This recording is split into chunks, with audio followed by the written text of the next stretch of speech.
Um, it's like if I didn't have a dad at home, and that would be my other dad. It's like he put the ball in my hands, and our relationship is really special because like we relate so much and we compete with each other so much, you know. And he's taught me a lot about the game of basketball and about life, and that's something that I hope to strive and learn from, you know, not just from when I was a kid, but even now, you know, I still talk to him a whole bunch, and he passes on life lessons to me all the time that I can take with me throughout any part of my life, and I'm forever grateful for that relationship, and I love him to death. He's like one of the best people I know.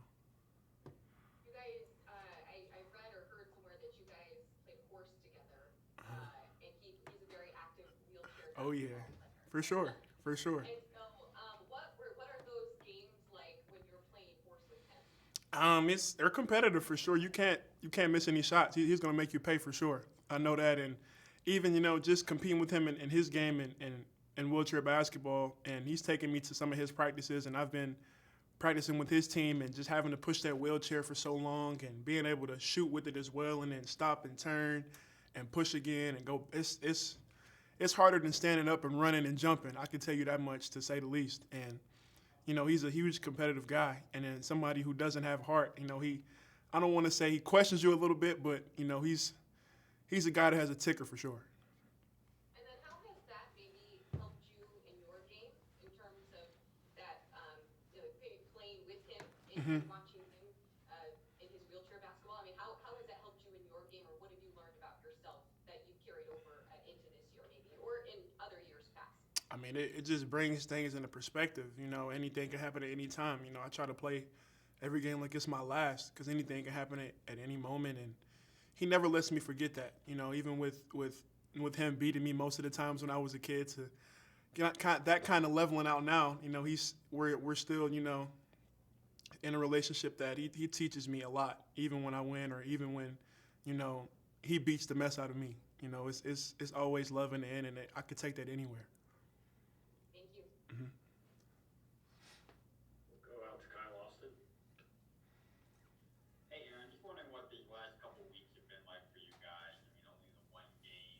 I would imagine a lot of practice time, especially with finals. How are you guys kind of using these last couple weeks to get ready for Big Ten play? Just for us to realize that there's no off day we can take with Big Ten season. Everybody is it's as good as the Big Ten has been, for as most people say. I was too young to know what that was like a few years ago, I guess, or some years back. But just being able to compete in this time is it's a blessing for sure. And these past few weeks have been nothing but practice. Studying for finals, getting things finished up, and just working hard, man, and just trying to keep our heads down. Next question, we go to Chris Solari. Hey, Aaron, I wonder where you guys are at right now going into Big Ten play in terms of comfortability with Coach Izzo's rotation, and what do you see transpiring over the next couple games? Do you anticipate it staying as big as it is, or do you think it might shrink a little bit?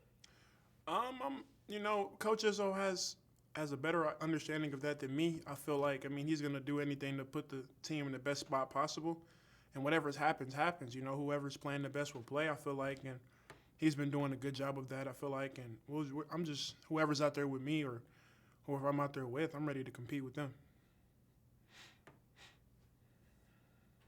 Next up, Matt Charbonneau. Aaron, you've been through a couple Big Ten seasons now.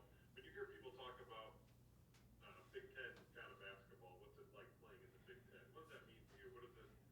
How can you describe that style of what it's like playing in a Big Ten season? I like to defend it, just as much as I like to defend Indiana basketball. It's tough.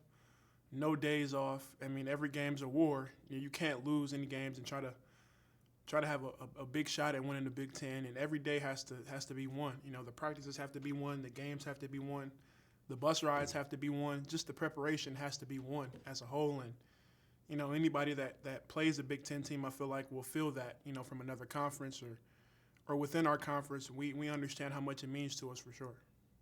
How much did it take you a while to get used to that and understand that, or do you think you were kind of ready for it when you got here to understand that's what it takes to be successful in this conference? I mean, I kind of got a feel from that, from where I came from, how important and how locked in you have to be from a preparation standpoint. Just the games I've played in and where I'm from in Indiana, and I feel like, that can resemble a lot to the Big Ten. But there's nothing like playing in an actual thing, and with the experience you go from different arenas. Playing with teammates like Cash or X or playing at gyms like Assembly Hall or at Mackey, stuff like that. It's not like anything you've seen before as a freshman, so you can't compare it.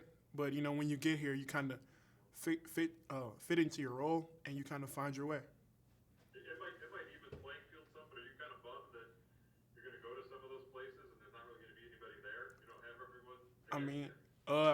It is what it is. I mean, it kind of want that atmosphere as a kid. You kind of want that growing up, but you deal with what you got. So it's like, I just want to go there and get wins.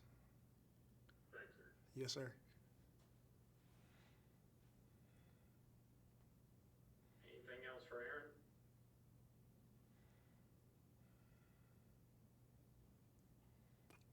Seeing nothing, Aaron, I'm just going to say thanks for your time. Thank you, guys.